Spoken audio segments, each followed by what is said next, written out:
আসসালামু আলাইকুম everyone, welcome back to my channel simple cooking recipe. Simple cooking রেসিপিতে আরও একটি নতুন রেসিপি দেখার জন্য সবাইকে স্বাগত জানাচ্ছি।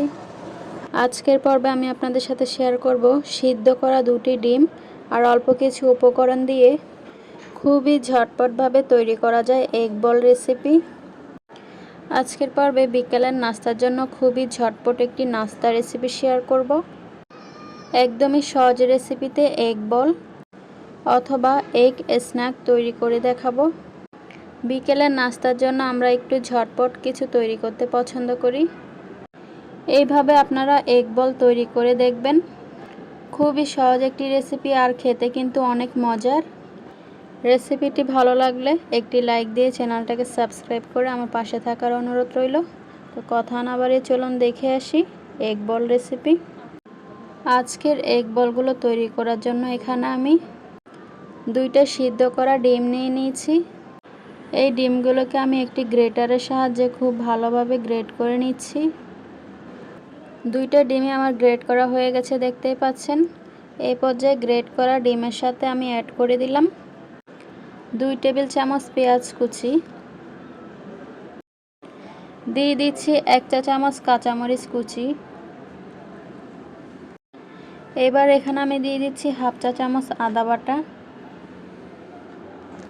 দিয়ে দিচ্ছি 1/2 চা চামচ রসুন বাটা। এরপর এখানে দিয়ে দিচ্ছি 1/2 চা চামচ গরম মশলা গুঁড়া, দিয়ে দিচ্ছি 1/2 চা চামচ মরিচের গুঁড়া।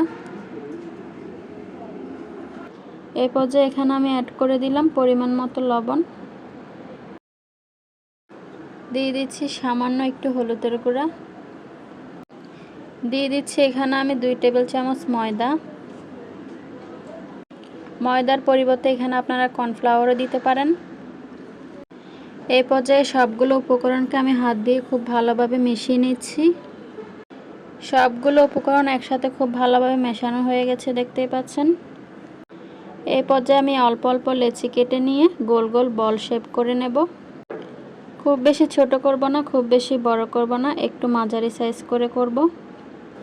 দেখতেই পাচ্ছেন এখান থেকে অল্প অল্প ডো নিয়ে আমি গোল গোল শেপ করে বলের মতো করে তৈরি করে নিতেছি। একটা আমি তৈরি করে নিয়েছি, আরও একটা করে দেখিয়ে দিচ্ছি। অল্প অল্প ডো নিয়ে মাঝারি সাইজ করে বলের শেপ করে নিতেছি। ঠিক একইভাবে সবগুলো আমি তৈরি করে নেব। তো সবগুলো আমার তৈরি করা হয়ে গেছে, দেখতেই পাচ্ছেন। আপনারা আপনাদের পছন্দ অনুযায়ী করতে পারেন, ছোট বড়। বলগুলো তৈরি করা হয়ে গেলে এ পর্যায়ে আমি একটা বাটিতে একটা ডিম ভেঙে নেব।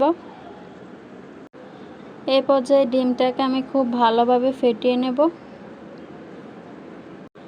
ডিমটাকে ভালো করে ফেটিয়ে নেওয়ার পর এই পর্যায়ে আমি একটা করে বল ডিমের সাথে মিশিয়ে নিচ্ছি। ডিমের এই কোটিংটা ভালোভাবে হলে কিন্তু পরের কোটিংটাও ভালোভাবে হবে। কোটিংটা একটু ভালোভাবে করে নিতে হবে। এক্সট্রা যে ডিমের অংশটা থাকবে সেটাকে ঝেড়ে ফেলে দিতে হবে। এর পরবর্তী কোটিংটা করার জন্য এখানে আমি নিয়েছি ময়দা। এবারে বলটাকে আমি ময়দার সাথে কোটিং করে নিচ্ছি। ভালোভাবে যদি কোটিংটা না করা হয় তাহলে তেলে ভাজার সময় ফেটে যেতে পারে এটা। ঠিক একইভাবে সবগুলো এগ বলগুলো আমি কোটিং করে নেব। দেখতেই পাচ্ছেন একটা আমার করা হয়ে গেছে, আমি আরও একটা করে নিচ্ছি। সবগুলো এগ বল আমি কোটিং করে ফিরে আসছি। তো সবগুলো দেখতেই পাচ্ছেন আমার এগ বল কোটিং করা হয়ে গেছে। এবার এগুলোকে তেলে ফ্রাই করার পালা। এই পর্যায়ে চুলায় একটি প্যান বসিয়ে দিলাম। প্যানে পর্যাপ্ত পরিমাণে সয়াবিন তেল দিয়ে দিলাম। তেলটা যখন কিছুটা গরম হয়ে আসবে এ পর্যায়ে আমি এগ বলগুলো একে একে দিয়ে দিলাম। যেহেতু আমি ময়দা দিয়ে কোটিংটা করেছি, অতিরিক্ত গরম তেলে এটা ভাজা যাবে না। অতিরিক্ত গরম তেলে দিলে সঙ্গে সঙ্গে উপরে কালার চলে আসবে, ভেতর থেকে কিন্তু কাঁচা থেকে যাবে। চুলার হিটটাকে হাই মিডিয়ামের মাঝামাঝি রেখে এগুলোকে আমি ফ্রাই করে নেব। যেহেতু ডিমটা সিদ্ধ করা ছিল তাই এগুলো ভাজা হতে বেশি সময় লাগবে না। চারপাশ থেকে কালারটা চেঞ্জ হয়ে আসলে, কিছুটা লালচে কালার হয়ে আসলে এগুলোকে নামিয়ে নেব। দেখতে পাচ্ছেন এগ বলগুলো ফ্রাই করা হয়ে গেছে। এখন আমি তেল ঝরিয়ে এগুলো নামিয়ে সার্ভ করে নেব। আমি নামিয়ে সার্ভ করে নিয়েছি। গরম গরম এই এগ বলগুলো খেতে কিন্তু দারুণ মজা লাগে। আপনারা অবশ্যই বাড়িতে ট্রাই করবেন, আপনাদের কাছেও খুবই ভালো লাগবে। যেমনটা বলেছিলাম, একদম ঝটপটে আর একদম কম উপকরণে এই এগ বল তৈরি করা যায়। খেতেও মজাদার আর তৈরি করাও খুবই সহজ। বিকালের নাস্তার জন্য আমার মনে হয় এই রেসিপিটা একদম পারফেক্ট। আমি একটা ভেঙে দেখিয়ে দিচ্ছি আপনাদের। এইরকম আরও নিত্য নতুন সহজ রেসিপি পেতে আমার চ্যানেলের সাথে জুড়েই থাকুন। দেখা হচ্ছে পরবর্তী কোনো রেসিপিতে। এ পর্যন্ত সবাই ভালো থাকুন, সবাই সুস্থ থাকুন, সবার সুস্থতা কামনা করছি। আল্লাহ হাফেজ।